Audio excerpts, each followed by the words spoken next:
What is up, everybody? It's Dr. Vibe here, host and producer of the award-winning Dr. Vibe show. As always, I'd like to say you're blessed, highly favored, a magnet for miracles, and a solution for someone's problem. 2018 award winner in the innovation category given out by the Canadian Ethnic Media Association. And I am the host and co-producer of monthly online conversations for fathers that are co-produced or co-sponsored by Dad Central, Canada's National Fatherhood Organization, and Dove Men Care.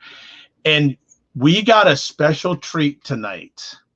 We're actually, the Dr. Vibe Show is introducing a whole new line of Epic Conversations, because you know I'm the host of Epic Conversations, and this is the place for Epic Conversations. So quick little background.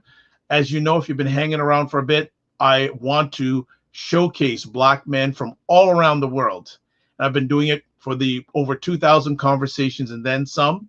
And during COVID, where some people are just resting, relaxing, I've made it a time to level up and amplify new ideas. So this is the first conversation in a new journey called Black Men Talking, subtitled A Digital Journey About the Lives of Black Men.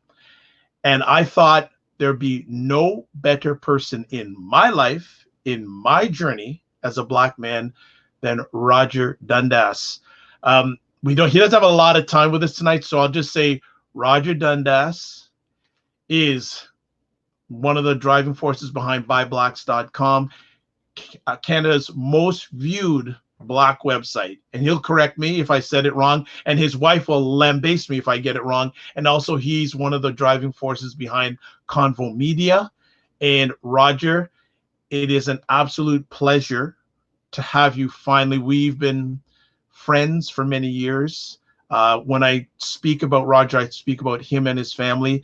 Roger is a very close friend, a mentor of mine, and Roger is so close that him and my dad are really tight. Let's put it that way. So I'd like to welcome and showcase Roger Dundas to the world. Roger Dundas, how you doing this evening? I'm doing okay, all things considered. It's been a tough 2 weeks, I would say, overall for the Black community worldwide. So we're okay. All right.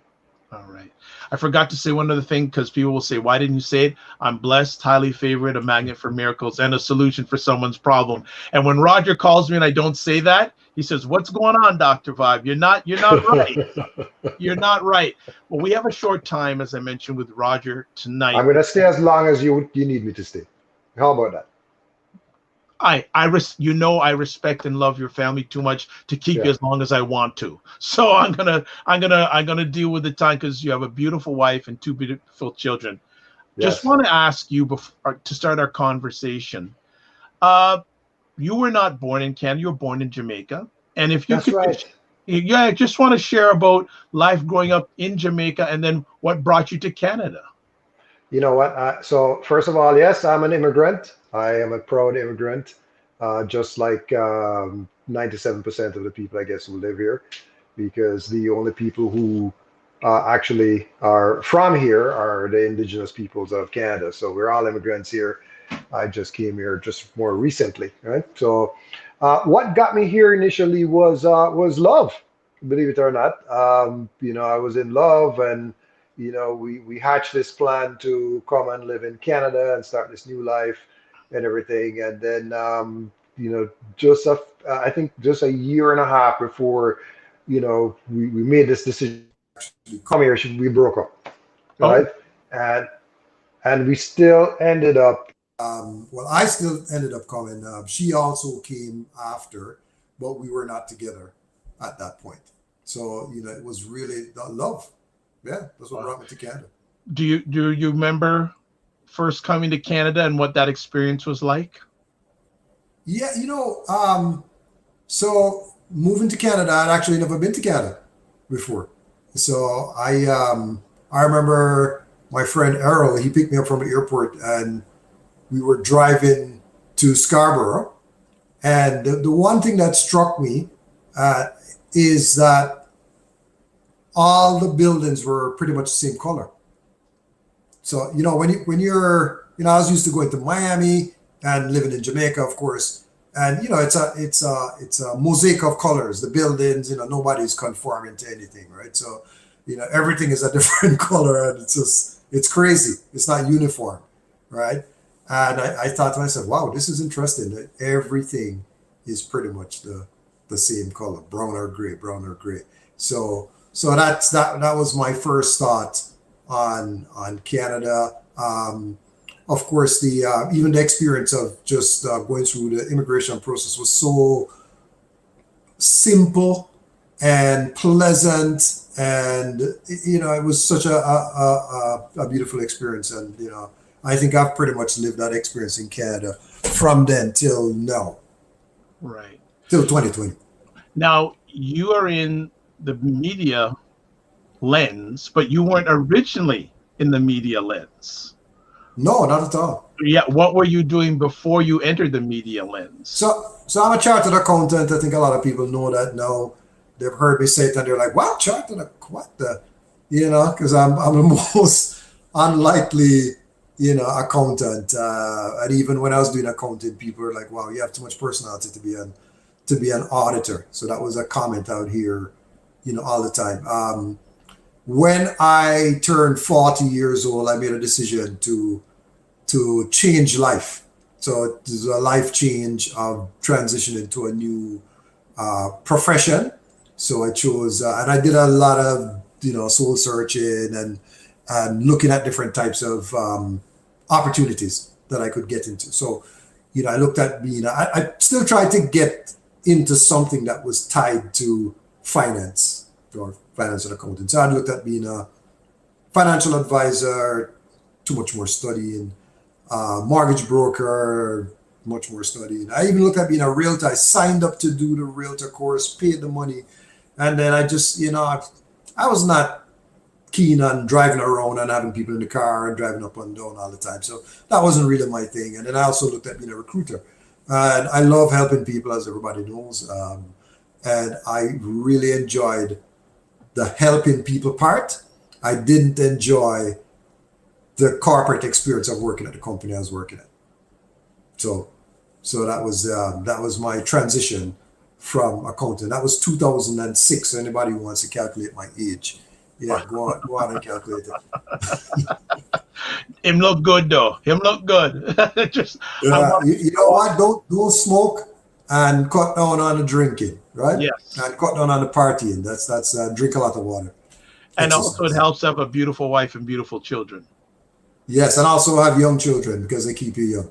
Yes, exactly. I just want to shout out Ryan O'Neill Knight is saying, big up ACBN. Yes, he's going, wow, I didn't know that. So that's what we do. We provide a safe. Yeah, I love that guy, man. That guy's a real deal, man. Just honest and just straightforward. Just a nice guy. Really nice guy. I love him. It's interesting. I was being interviewed by I'll drop the name, by an organization called Bear Slate that Ryan has done work for. And before I got on, they spent about 5 minutes giving love to Ryan O'Neill Knight.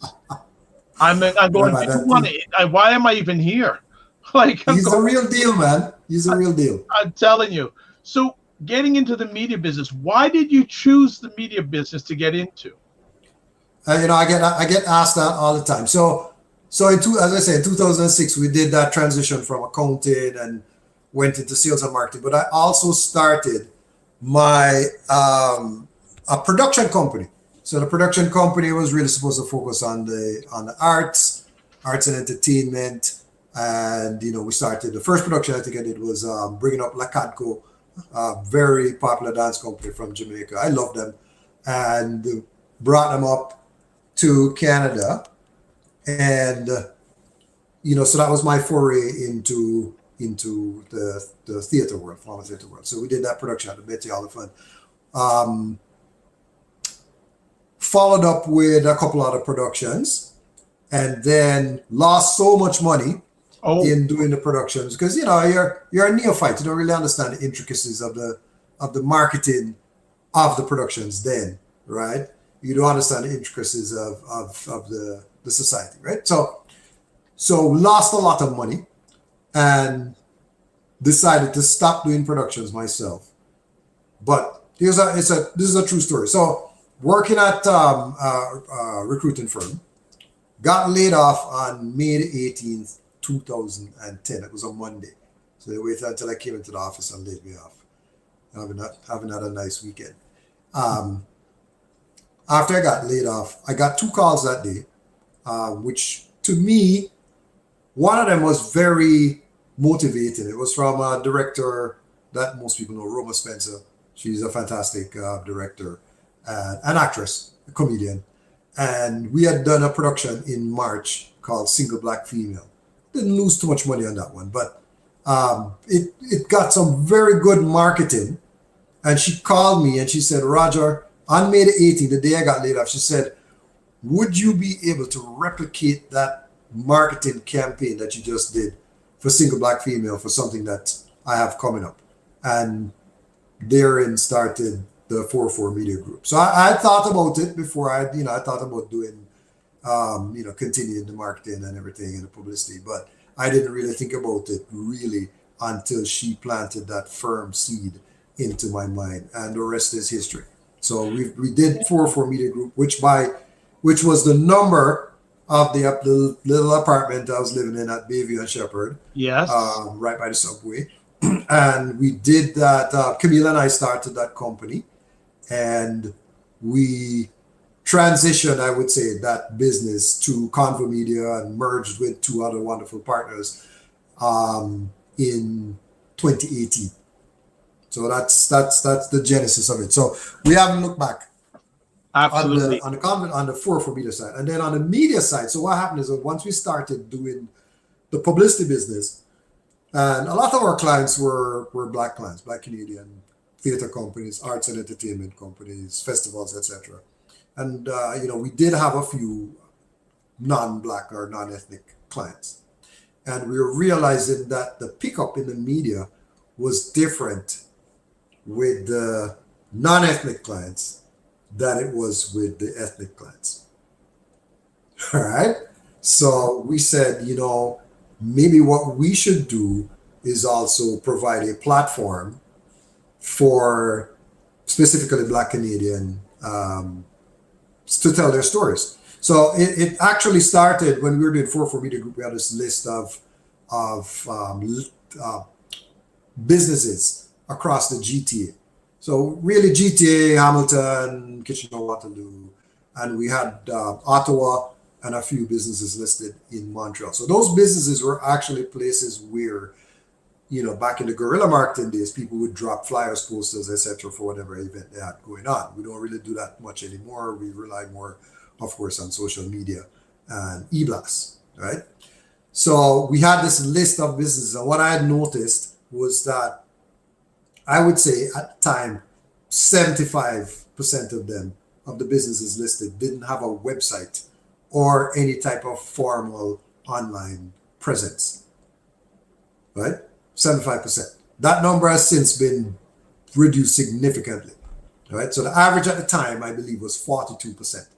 Average Canadian business that didn't have a website. So we were higher, Black Canadian businesses. And I thought, we should create this portal, or not a directory, because there were directories that existed, Black Biz Pro, Black Pages, both of whom are no longer in existence. And we said, maybe we should come up with a free directory. So both those platforms charge people to list their businesses. And we said we would do it for free so that people would have a free resource to, let me just make sure that I stay alive on this thing and my phone doesn't lose its juice. Yes. So that's the genesis of Buy Black. Started out really as a directory site. And then one of my strategic advisors said, because we were looking at doing this Buy Blacks thing for about 18 months before we actually started it. And we had some input from different people, and they say, directory is great, but you need some type of content that's going to be changing so people keep coming back to the site. And of course, Camille, with her journalistic prowess, she said, I'll be the editor. I know I can work on that side. And Roger, being the sales and marketing guy, I'll work on the business development side. And voila, Buy Blacks, February 2017, 2013. And now, June the 4th, 2020, we are the top ranked online magazine that focuses exclusively on Black Canadians. As a matter of fact, we're the top ranked Black online magazine, even if you include African people that focus on stories from Africa and from the diaspora, the Caribbean, etc. in Canada. Not we're not going to compare ourselves to World Star, Hip Hop, or Ebony, or any of those platforms. Those platforms are magnanimous, right? So that's how we got into the media, the two media businesses, one being publicity and the second one being the digital magazine. And we never ever thought of going for print. We saw the writing on the wall from 2013. So I've never been interested in doing print. And here we are now today, where print is pretty much dead in COVID.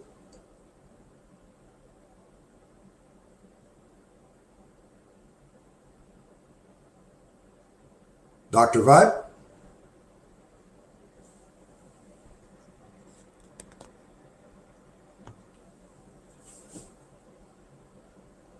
Have I lost the host? I'm here. What were the okay? What were the early days like of Vibe Blacks?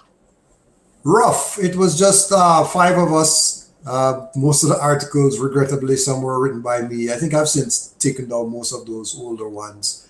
And Camille did a lot of the writing.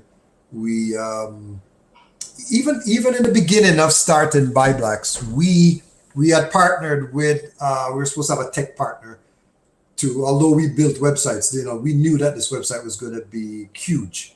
So like right now, I think we have like, I want to say 5,000 pages or more. I think it's almost 6,000 pages. Wow. So it's a huge site. There's a lot of content. There's a lot to manage, right? So we figured, we would bring a partner that would manage that exclusively, and then we would just stick with the ops side of the sales and editorial. And I remember that guy. He was building the site on old technology. That's the first thing, because we build in Joomla, and so he was building on old technology, and then he ghosted me for 6 weeks. Never heard from him. I couldn't find him. He wouldn't answer my calls. And from that point onward, I said, you know what? We're going to manage this thing ourselves. So we dropped what he had put forward, and we got onto a new design, and we launched with that new design. And we've since gone through two changes so far, I think. And we're coming up on a third. So we're going to hopefully change the look and feel of Vibe Blacks to be more in line with what, the current design styles are. What was the first yes moment that Vibe Blacks? Yes moment. The first yes moment for Vibe Blacks? Yeah. The first time we got a grant, I would say. Yeah. The first time we got a grant to help us with, making the site more efficient and, working on our search engine optimization, which, that's my pet peeve. That's the one thing Ryan, if you're on this call, when we talk about your optimization. We talk about, I swear to you, that's what I try to beat it into everybody that I know they're seeing it, that there's a need to optimize. So yes, that was the first thing, the yes moment was that.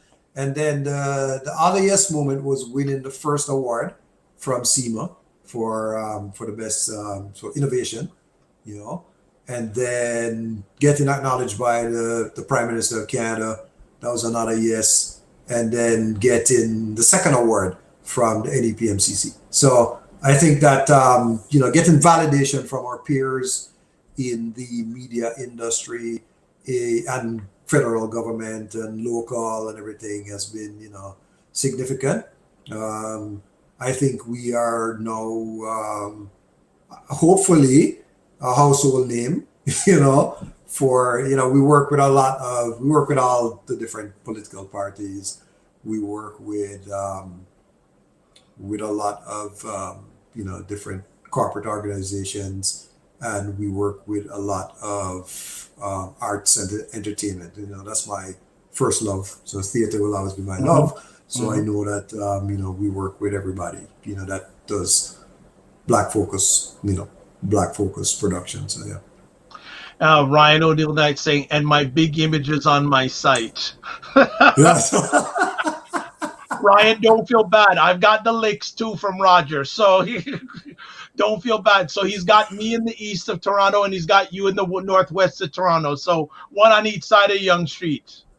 Yeah, but the goal is right, and we're seeing this today in this COVID environment that digital is key, and you need to ensure that when people are searching for information, your website is going to come up, on the first page of that search. So that's really your goal.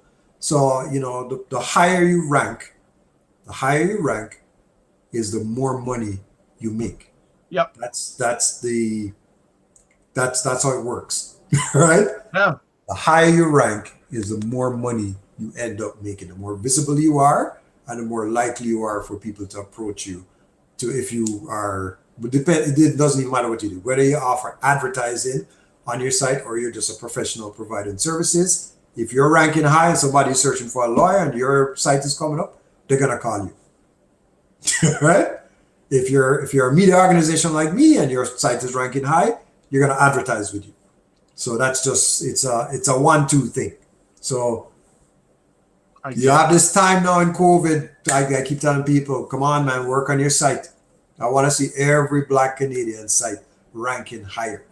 That's a goal. So it's a good segue. I was going to ask you how yourself and Camille have a very great insight on what's going on Black Canadian business wise during this time.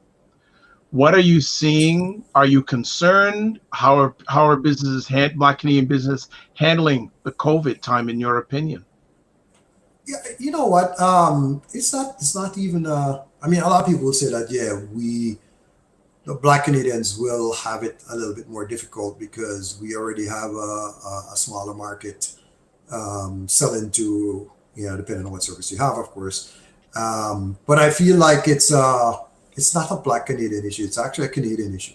The small business overall is suffering because of this pandemic, and I'm not sure that a lot of them will come back. I think the debt and the losses from this shutdown is going to be too much for some people to recover from. All right, so that's what I'm seeing. There's a lot of pain in it. Yes, Black-owned businesses have a specific need because we already have lower numbers playing with. So we're not, as far as I know, there's no Black-owned Facebook here. There's no Black-owned mining company. I don't know of it. There's no Black-owned aerospace company, Black-owned pharmaceutical company. None of those quote-unquote industries that may be recession-proof, right? There's a lot of Black real estate developers that are. I was on a call yesterday, and a lot of them are suffering too because, of course, you see what's happening with the real estate market. The market is actually down significantly, not only on the residential side but also on the commercial side. So it doesn't matter what you were building, your sales are now less than it was 3 months ago. So I'm not sure. I mean, pivoting is the thing. My approach to life is, and then I work PR and media, but if I need to hang myself off a garbage truck and pick up garbage to make money, I'm going to do that. So you have to pivot to whatever is out there, whatever is available. If you can't just stay home and the serve money is going to run out soon. You may be able to get a loan. The loan that's going to run out at some point. What you going to do? You have to think, I need to do something else to make money, whatever it is, by whatever means necessary, as Malcolm would say. Okay. You're a father of 2 children, a husband. Yes, sir. How, as a Black man, are you navigating through this time in our history? Well, are we talking about a pandemic or are we talking about George? Both. I think let's talk about the pandemic. Let's talk about the easier one first. So let me talk about the easier one first. So the pandemic hit. I mean, we work from home mostly. Camille, as works at Hootsuite, so she would go in, every now and then. But now everybody's home. So the challenge is, of course, trying to be productive while you have a child saying, "Daddy, can you come and play with me?" And feeling guilty about that because that they are lonely. So this is a thing, right? I'm not lonely necessarily because I can pick up the phone and video chat with tons of people. So we gave them that option. So they both have their own device. I shouldn't say phone because it's not, there's no data plan on that, but they have their own device that they can call their family around the world, right? So that's one thing that helped. I find Chase, the older one, he's okay. He has his school assignments and he gets through them, and it's not onerous. But he's able to. He already had his people that he was contacting on Messenger Kids and all that type of stuff. Marley is a challenge. The younger one is a challenge of her friend circle was a more in-person circle, right? And now there's no in-person link-ups, so it becomes very difficult. So then the play dates are with the three of us, me, Camille, and Chase. So it's hard on productivity. I actually try to get up early to try and get some work done, but clients, if I'm not responding to you in a timely manner, please forgive me, but it is what it is. That's right. These are unprecedented times, and it's very difficult, quite frankly, trying to accommodate two kids at home and working at the same time. It's extremely difficult. Mm-hmm. Is that a common experience you're hearing from other parents that you?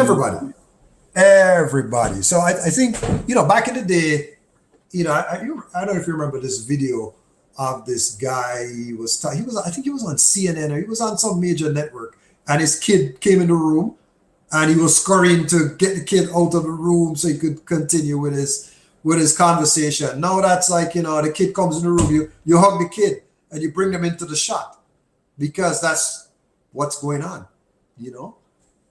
even people who had nannies or whatever the case may be, the nanny may have left the home because the nanny, they need to be with their family now.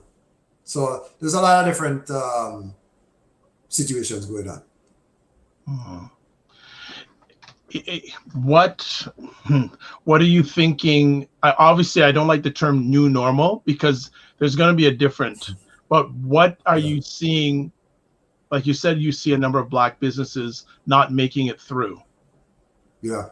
Not just Black, as I say, it's not just Black. I mean, businesses in general. Hertz is shutting down. I mean, seriously. Do you see more businesses coming to you now wanting to really elevate and amplify their digital presence? Yes. So we've gotten,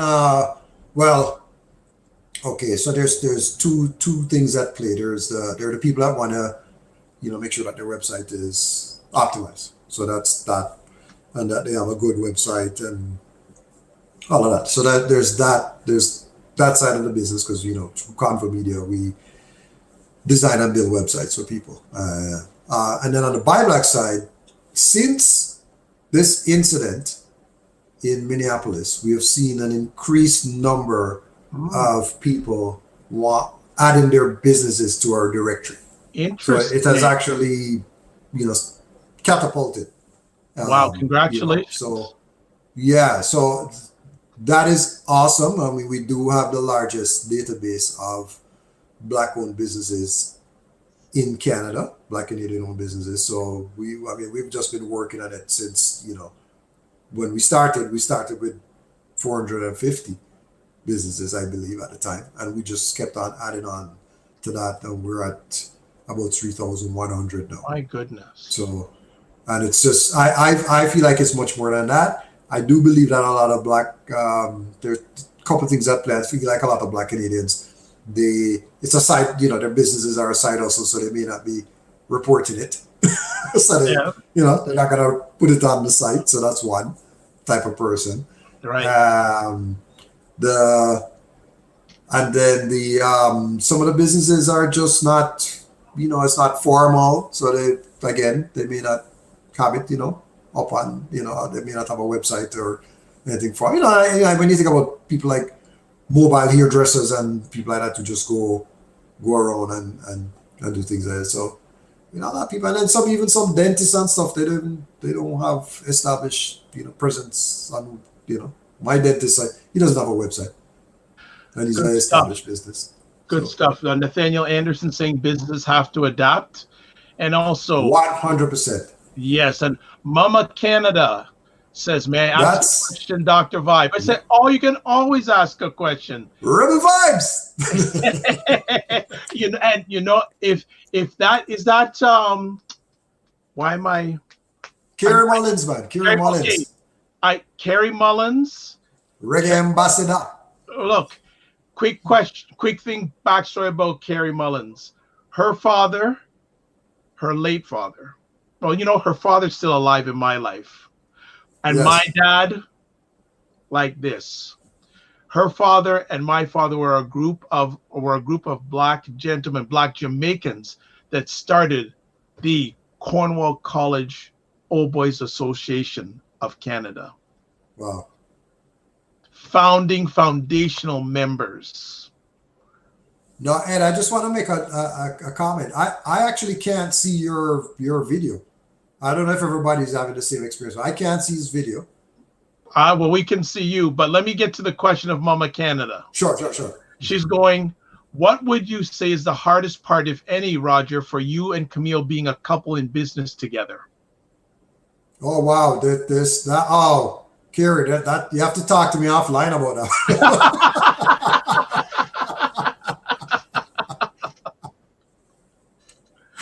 Oh my goodness. You know what? One of the number one problems I find is the work never stops, right? Kerry, the work never stops. So you actually have to make an appointment to spend time to relax, right? Because there's so much work involved in running these two businesses. I mean, it's unbelievable. I tell the hours and hours and late nights and everything just to keep that machine moving. And there's so many things at play. So you really have to be intentional about stopping work, because I could work for 7 days straight and still not finish everything. That's how much work there exists. So you have to say, you know what, I'm cutting off tonight at whatever time, and I'm going to spend some time with my family. And that's the thing. So I'm actually going back to my summer schedule, which is Fridays off. I do that just to be able to have some more time. So I'll do the 10-hour days Monday to Thursday, and I was working from home anyway, so I have the flexibility, as a lot of people like to say, the flexibility to go to school, pick up kids, drop off lunch, blah, blah, blah, blah. Yeah, but at the same time, it's still challenging. The time, I find. And I'm not a fan of, as Ricardo McRae, I told him this, I didn't work this hard to work this hard. So I'm not trying to work harder and longer. I'm trying to work less and less. So that's my goal, Kerry. My goal is to work the least amount of time possible and make the most money, so that we can have a stable financial future, not just for ourselves, but for our community. Absolutely. And Kerry, I've just sent you a message. We need to have you on the Dr. Vibe show. You have to get her playing some music too. She can't just come on and talk. She got to play some of that sweet music that she plays. Yes, I agree. Yeah. I agree. Let me ask, how has business life been different for you and Camille pre-kids and now with 2 kids? How did you were able to, and I know you're not perfect, but the initial days were a little bit. Of course I'm perfect. What is he saying? It's hard to be humble when you're perfect in every way. I mean, come on. All right. But how was the adjustment? I think that, and if most parents, and Nathaniel can attest to this too, when you have a kid, your focus changes. That's one. So, I mean, obviously, with recent events included, that family is number one. So for me, it's family. I hate to say it, but it's true. Family, and then business, and then friends, right? Because without the business, there's nothing, right? There's no money. So, but family is first. No matter what happens, I will always choose to deal with a family situation first. So that's the thing that changed a lot for the both of us, knowing that at any point in time, your day can get upended. Right. You can plan to do one thing and then something happens with the family and then it's all over. It's done. You can't work, you can't do anything. You just have to deal with whatever that situation is. Case in point, like when my mother died, I mean, I went into a 3-day zone. I didn't even know what happened over those 3 days, to be honest with you. Luckily, we had business partners and everything. So yeah, so once you have kids and everything, I think you start to prioritize life a lot better. For me, I don't know about. I mean, if you're intentional about being a good parent, then you're going to start to cut out the things that are not as important. And so a lot of the hanging out, and the parties, and I just don't do much of those things anymore. It's the parties are home, movie night in the house with the family. That's the highlight of my week most times. Nice. Let's switch on to Mr. Floyd. And just to tell folks, we're not going to get too deep into it because I would say sometime in the next 7 to 10 days, Roger with some other Black men, we're going to do a round table about it. But I think we'd be remiss if we don't have a little conversation about that. Not only how has it impacted you as a Black man, Roger, but also as a Black father. Yeah. I was thinking today, and I said to myself, wow, what if it had been $100? I mean, $20 for $20. Even if it was counterfeit, did that treatment warrant that crime? Just let me just start with that. I mean, $20 freaking dollars, man. You have guys who are ripping off people. So Bernie Madoff, they should have just gone to his house and I don't know what would have happened to him because he stole so much money. And other people, the list of names is endless. Should the police have just, I don't know. It didn't warrant that in the first place. It didn't warrant that any at all. There's no way, nobody can justify any form of treatment like that for a crime that is that minimal. He wasn't attacking anybody, right? He wasn't being physically abusive to anybody. He wasn't a threat to anybody, right? That's, yeah. So, I was on a call yesterday with a group of men, and you know what the sentiment that I left with that was that it doesn't even matter who you think you are, right? It doesn't matter who you think you are. You could be a doctor, a dentist, a judge, an engineer, member of parliament. It doesn't matter.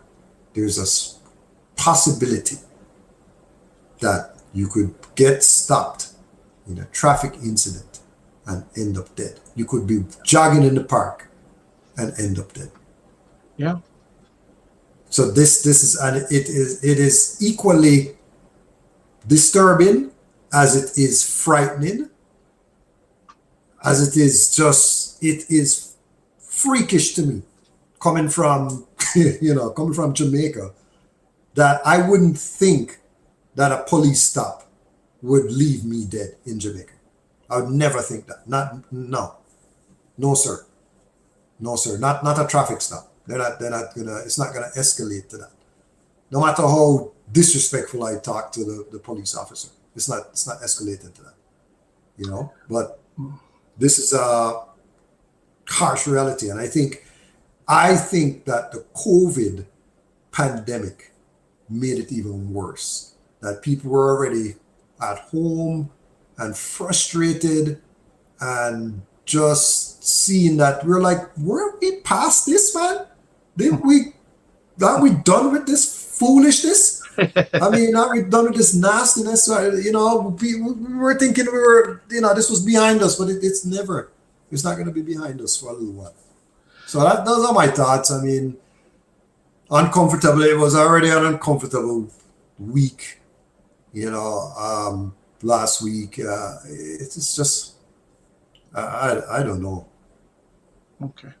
I don't know. I mean, well, one other thing, because I'm going to let you go soon, because you've given a little bit more time that we're going to go for 60 minutes. We're going to go for the 60 minutes. Okay. All right. So, and I thank you for that. Thank you and your family for that. What effect have you seen, and you had that conversation with Black men? What do you sense this is doing to Black men, period? This, especially the Floyd event. It's crushing us, man. It's crushing us emotionally. This is the thing that came out on the call yesterday. That and these are successful men, by the way. I mean, everybody on that call is, apart from me, a very high achieving person, right?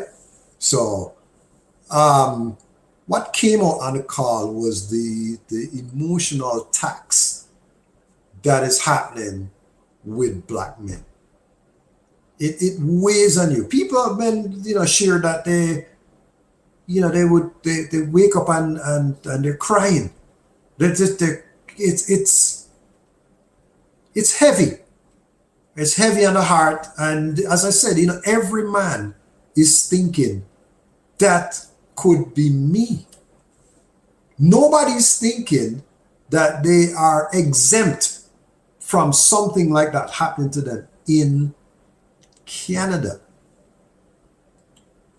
All right. So it's think about that. We're not thinking we are exempt. We're one incident away from being a statistic. You were reading my mind, because as you know, I have an international audience, and yes, sir. Many people have this thought that we're immune to anti-Black racism in Canada. Canada's a nice place, but we're not exempt. It is a nice place, and for the most part, I mean, it's subdued, but there's a harsh reality about if you take a step back into history. You do the history, you build it from history, and you build on the fact that, okay, first of all, it's the indigenous people's land that we're on, right? I, as an immigrant, I did not come here by force. I didn't force anybody to be here, right? But that's not how this land, it was, as I understand it, and correct me if I'm wrong, anybody can correct me, it was British, both the British and the French, that came here and colonized Canada, right? And I don't think it was done in a peaceful manner, right? I don't think that's how, they just came and say, hey, guys, can you just give us this land and we're just going to take it. That's not how it went down. There was a bit of a resistance, for want of a better word, and then there was a treaty, as I understand it, right? And some of those, I mean, this 152 years ago or so, 150 something years. I mean, this fifth generation people from France and Britain that are still here. It's a systemic thing. So when they talk about systemic racism, it's coming from the formation. So despite the fact that many other immigrants from different countries came here, they just layered on some more of that onto the newer immigrants. So, the Jewish people went through it, Japanese people went through it, Italian people went through it, Chinese, Koreans, Blacks, everybody went through it in some form, right? And it's a means of oppression, of maintaining control, right? So the racism is a way to maintain finances. Just follow the money. Right. Follow the money. It's about money and power. Right. Right. Have you had to have the talk with your kids? I've had a talk with Chase because, of course, he is he's smart and he understands. He can see, he can see it for himself what's going on, and he asks questions and everything, and so we've had a talk. But I must say that for Camila and myself, we demand a certain level of excellence from our kids, in terms of, and we're there helping them through with their, with what they want to achieve. So, excuse me, not a COVID cough, guys. I just have something in this room. So yes, we've had the talk. Yes, we've had the talk about even what to do at school, how to behave, and all of that.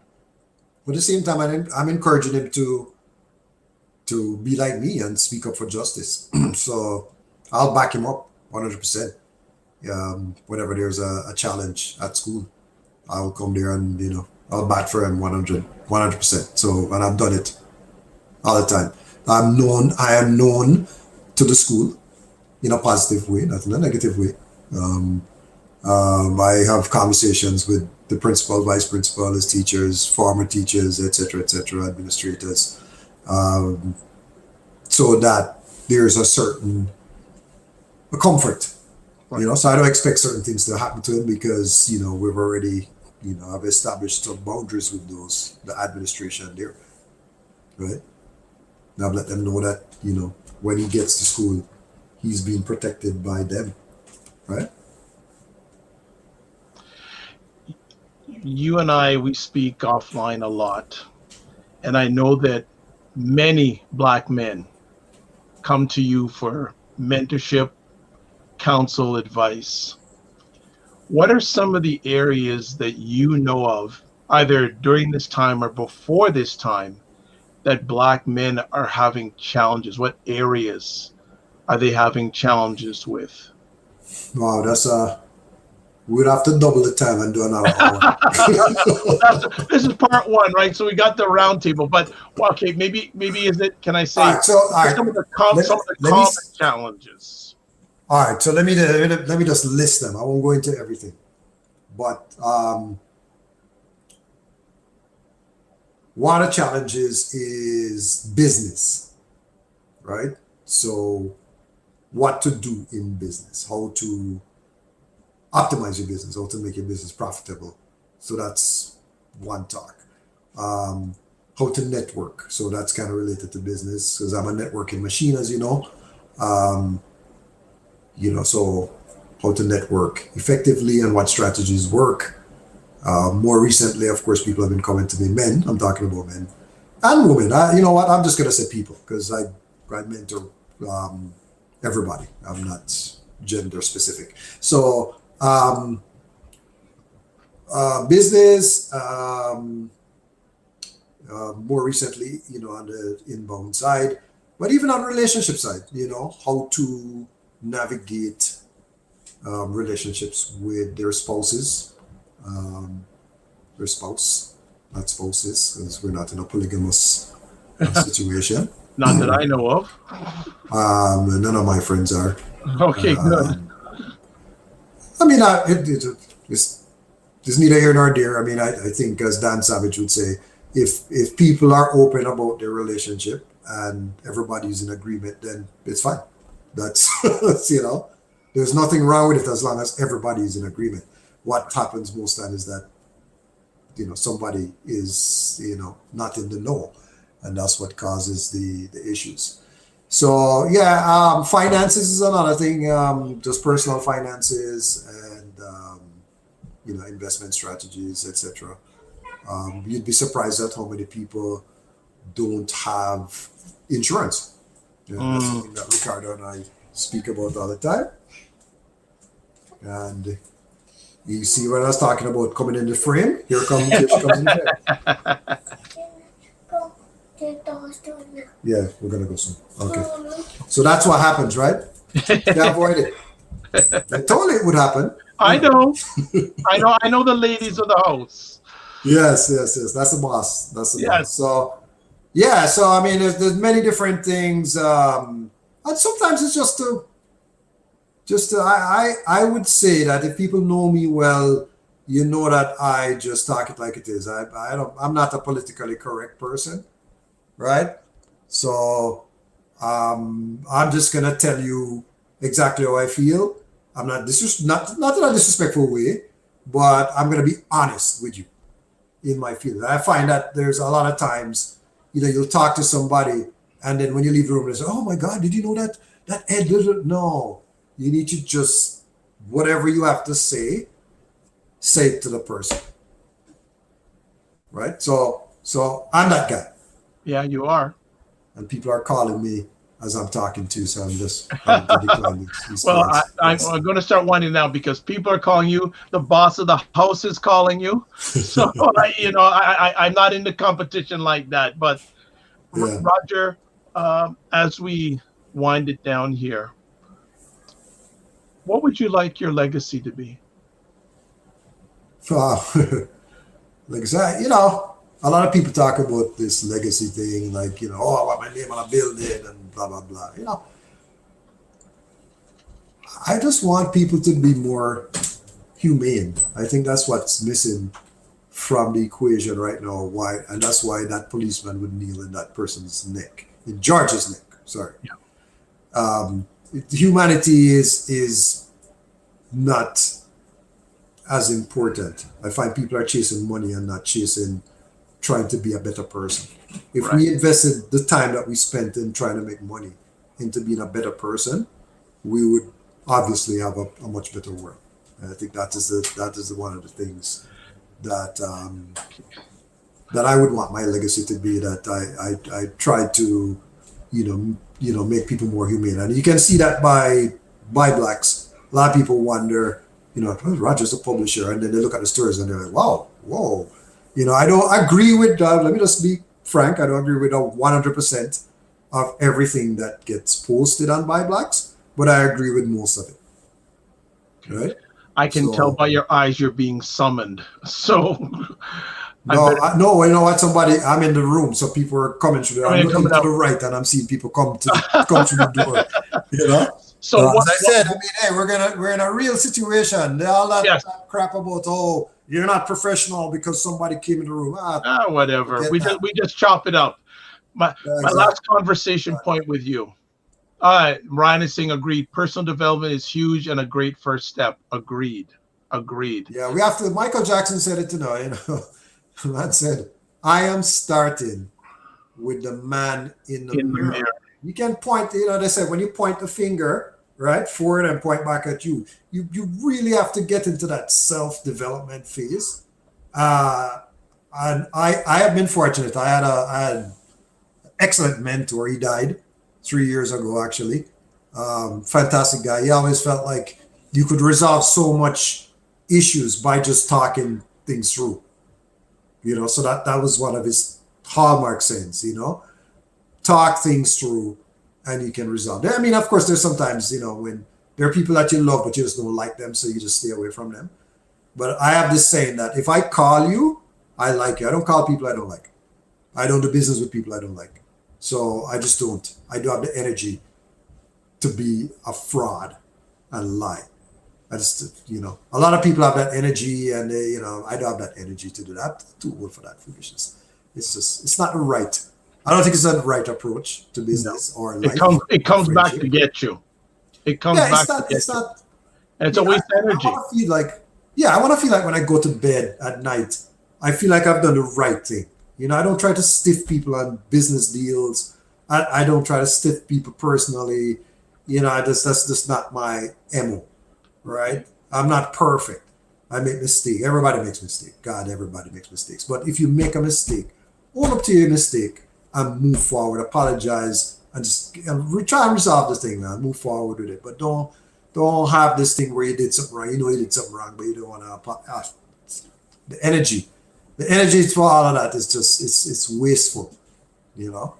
So that's one of my my pet peeves, and that's why, you know, when there are people that I just naturally gravitate to, because I can see in their heart that they're good, they're trying to do the right thing all the time. Right. You know, even if it's to their detriment. It's like a person who will be broke and have no money and find $5,000 cash on the ground and give it back to lost and found. Who does that? True. How many people do that? The average person would just take, look at that COVID. You're crazy to go with that $5,000. They're not turning back. But it takes a strong car. It's easier. I feel it's easier to be a bad person than it's hard to be a good person. Right. It's very, very hard. It takes a lot out of you to not, you know, when somebody cuts you off in traffic, to not want to drive them down and, you know, and hard. But at the end of the day, for what? No, you know, you're realizing it now, you know, for what? Why would you want to do that? What's the purpose? One last conversation piece. I don't think I've ever asked you this before, whether we're live or offline. Yeah. If you had the opportunity to sit and spend 1 hour with three individuals, dead or alive, who would they be? Woo! Wow, I had to give at least one thing that would throw you, because everything else you've been so smooth. So I had to make sure. No, man, I wasn't smooth enough. The George Floyd thing is not a smooth thing. It's weighing on me, and you know, because of my blacks too, you know, we get so much information. I mean, pretty much every racial incident that happens in Canada, you know, it comes to our attention, right? So we know of it, and it's a heavy heart, but you know, you seek justice, so you want to make sure that the stories get out. So three people dead or alive. So let me deal with a dead person, because in 2009, I think it was, I was planning on going to see This Is It, I think it was called. The Michael Jackson concert. Yep. So I was going, the tickets were £1,000 in England, you remember, right? He had announced 10 concerts, and then he was going to extend it to 50 because he needed the money to pay off his bills. And I said, man, I'm going to go and watch. I've never seen Michael Jackson live in concert. And that is one. I'd love to sit down with him and talk to him about his life. Yes. So he's one, you know, a dead person that I would have loved to sit down with. Another person is, I'm conflicted because there's three of them, really. There's three people, and I can't waste all. There's Malcolm. Okay, you can put all three. I'll put us. Okay, so there's Nelson and Malcolm and Martin. Okay. So there's the three of them as freedom fighters and people who we have benefited from their sacrifices. Okay. Everybody on this call has benefited from the sacrifices that those three men made. I would love to have audience with them and get this coaching, you know. I mean, just those would be, in my opinion, excellent mentors. All three. Not you know, because there's a yin and yang, right? You know, on one side, Malcolm is, you know, what's happening in the streets now, and Martin was always about what we do currently, you know, somewhat. So those three people. And, you know, I'll say this tongue in cheek that, you know, I've always said, if Jesus is a real person, don't beat me up, guys, you know, because yes, the story of Jesus it's a little far-fetched, but, you know, I'd love to have that conversation. Yeah. Nice. Well, Raja, you're done good. And you're doing good. And it was an honor. I mean, if anybody's on this call watching this thing, Dr. Vibe is absolutely one of the best people I've ever met. You know, proud to call him a friend, inner circle, confidant, great guy. Just a great person. You know, I don't know if I know much more people who is as positive as you are, even in the face of, adversity and different things. So, thank you for I having thank me. you. I thank you back, because you and your family only amplify my life. Well, thank you, sir. You It is know, an honor. and I would say that I'll tell you this: if Roger called me at 2 o'clock in the morning, I wouldn't ask, "Why you call me?" I asked, "How can I help you? Where do you need me?" Yeah. That's how deep. Not a lot of people like that anymore. Right. Not a lot of people. That's how deep myself and Roger go, and that is why I wanted him to be the first friend on Black Men Talking. Yes, sir. I didn't want to have anybody I'm looking else. forward to that conversation. Should I lead on and say that we're hoping to have Go for it. we're hoping to have Andre Domise on the call and joining the conversation next week. Robert Small. You know what? I have a worldwide audience. Can you give just a short little bio on each one of those men? Well, you know what? Andre Domise is one of the smartest people I've ever met. I think he's well read. He's a historian and a truth seeker like myself. Like somebody who's really about justice and equity for everyone, right? So that's a very unique thing. I mean, and he really challenges. He's not afraid to challenge anyone. No, he doesn't. He's not afraid. No, trust me. He doesn't back down. He trump anybody. It doesn't matter. Yep. All right. So he's a solid person. And then Robert Small, as you know, is the legacy poster, 20 odd years of sharing Black excellence in Canada, and also a historian who's ferocious about his support of the Black community. So we want them to come on and talk about these issues, and they have different perspectives. Trust me, they sometimes don't agree. I can sense that already. I can sense that already. We have had conversations, and I think the good thing is, when you have friends, is that you must learn to agree to disagree. Yeah. You can't agree on everything. You're gonna have, one person likes red, another person likes blue. That's a simplified thing. But I mean, we have different perspectives, the perspective on this, the whole conversation around white supremacy. Yep. My feelings on it. I just don't. There's, they're not supreme to me, so I'm not going to use that verbiage. But some people use that verbiage, right? I just call them, if you are a racist, I just call you a racist. That's what you are. And clarifying, not every white person is a racist. Right. So, I believe there's smaller numbers, in my opinion. It's just that there's a systemic problem that we have. If people, look at this. Nicole is saying, love the brotherly love happening. Thank you, Ms. Nicole. Roger, if you want to find out more about what you do, etc., where can they go? You can hit me up on LinkedIn. So, my history is there, and you can connect with me on LinkedIn from a business perspective. You can, email me, roger.dundas@myblacks.com. Or if you're interested in us doing publicity for you, you can hit me up at roger@Convo Media, K with a K, KONVOMedia.com.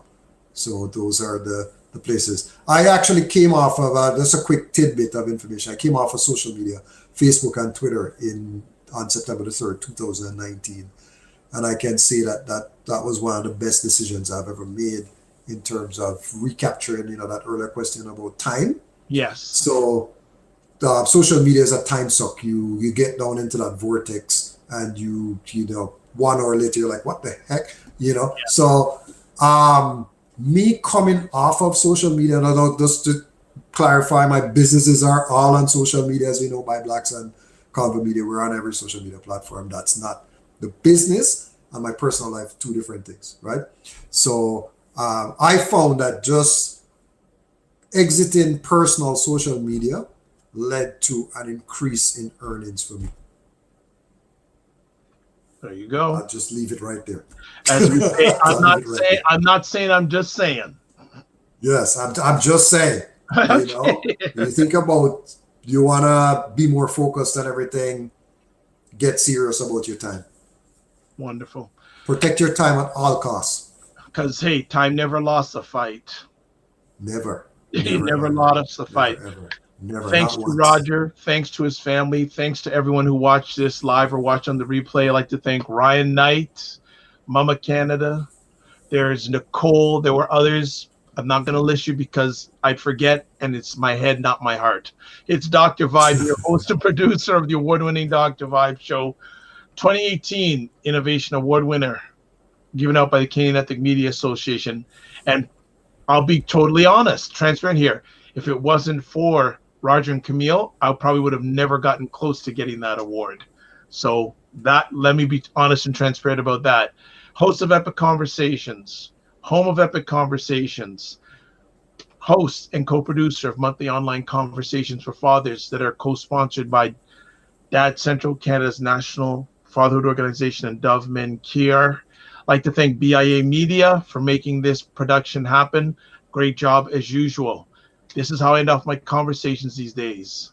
Live your life as a dream. If you can dream it, you can make it. Sometimes you have to get small to get stronger. Block assumptions and aim bigger, aim better, aim higher, aim wider. And as Robert F. Smith says, if you are able, don't waste this crisis. God bless. Peace be well. Keep the faith. Upcoming conversation, if you're following me, or you should be following me, I'm having a conversation or hosting a conversation with Matthew Green, a member of the new NDP party out of Hamilton. On Saturday, we're going to be talking about COVID, anti-Black racism. So whatever platform you're following me on, you will find out about that conversation. Don't miss it. And then on Sunday, we're going to have part 2 of our panel in regards to anti-Black racism in Canada. We have Cesar, I can't remember his last name, head and not my heart, L. Jones, and Warren Clark. So follow me on social media and be part of the conversations. God bless, peace be well, and keep the faith and walk good.